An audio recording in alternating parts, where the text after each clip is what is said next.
Welcome back to another episode of Realistified, where we take a drawing, throw it into Photoshop, and make a realistic version of it. Now, I did this for the first time a few days ago. If you didn't see it, you can watch it here if I remember to put it up there. But today, we're doing another challenge, and let's get into it. So, we've got this image here of this cat. It's like a cute little drawing of a cat, and we're gonna try to make it realistic. Now, I say realistic, but it's still gonna have the same look as the drawing. For example, if you look at the eyes, cat eyes don't look like that, and it has one eye closed and one eye open. That's not a realistic cat.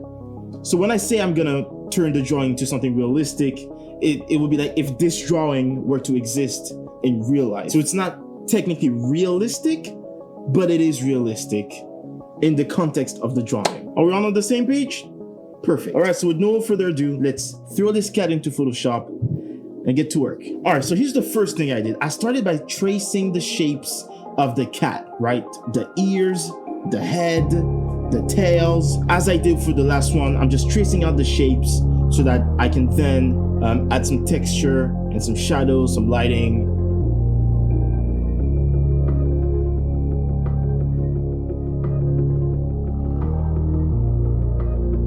After that, I started with the tail. I found this image of a cat's tail, so I started by that. I used the brush to make the edges a little bit less perfect and less sharp. Now for the body, again, I found this image of a cat. I didn't really like the legs, so I'm painting them out. And then for the head, I just used this texture.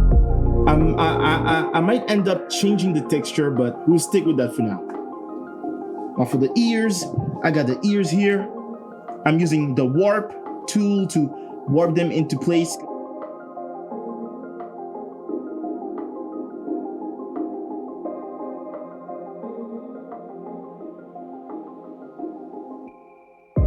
And I'm using a brush to make the edges a little bit less sharp and less perfect.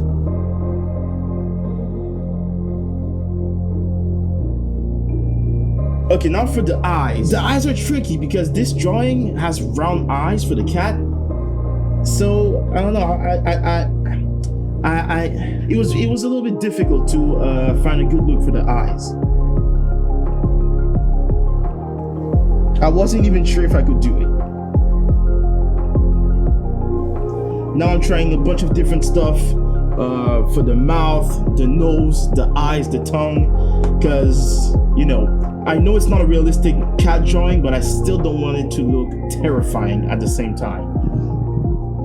I ended up replacing the head entirely with a new image. I painted out the eyes, the nose, because I just wanted the texture of the fur.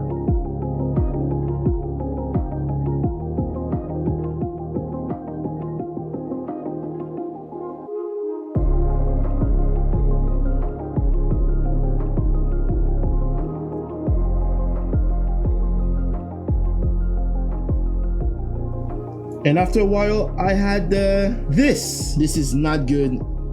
This is terrifying. This is terrifying. But trust the process. You have to trust the process. So I started with the ears. I started by adding some contrast and some shadows to make the ears look a little bit more 3D. And after that, I started adding some shadows again to the face. The head. You can really see how adding shadows makes it look more realistic, and it even makes it look 3D.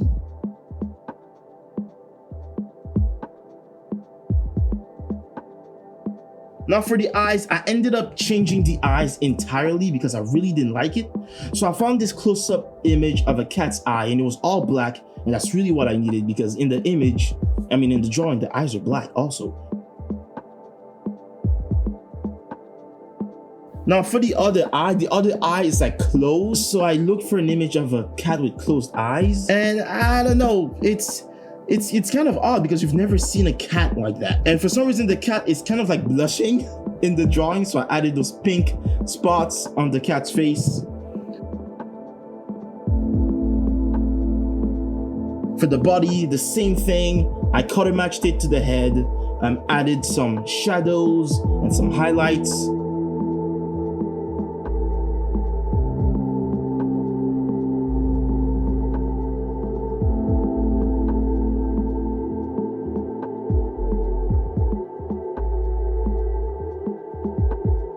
We're starting to get a less terrifying look.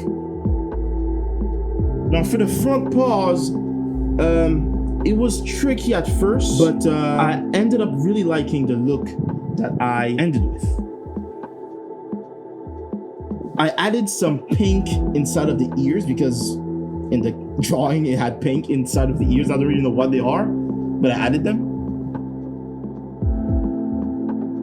And then I just added some texture to the tongue, you know, just working on the cat's mouth.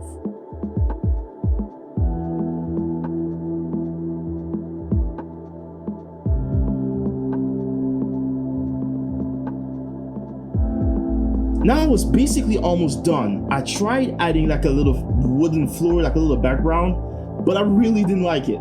So then I thought I'm just gonna make this like artificial lighting, right? So I added some green glow to the right part of the cat's body, and then some red glow to the left part of the body. And I accentuated that even more by adding some green and red into the background.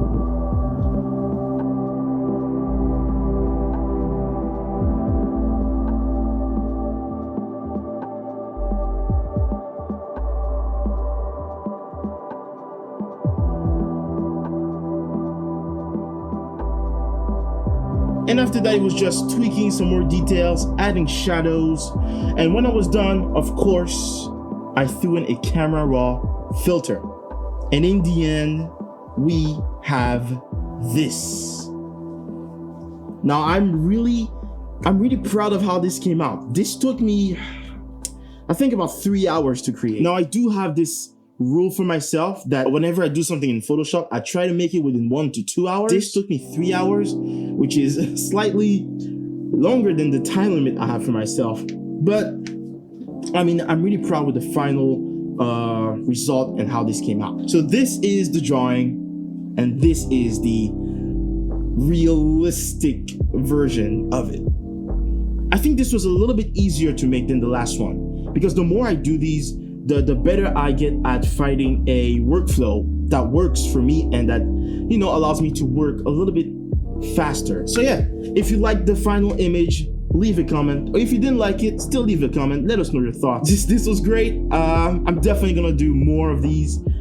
If you want to send me your drawing, just send me a DM on Instagram, and maybe your drawing will be in the next video. Who knows? So yeah, that is it for this video. If you want to see me do more Photoshop stuff, you can watch this video here where I try to recreate Mr. Beast thumbnails. Actually, this video has gotten a lot of support, a lot of likes, a lot of comments, a lot of views, and I appreciate that. So if you haven't seen it, make sure to click here. That's it for me. My name is Samuel Peter. Thank you for watching this video, and I'll see you in the next one. Have a blessed day.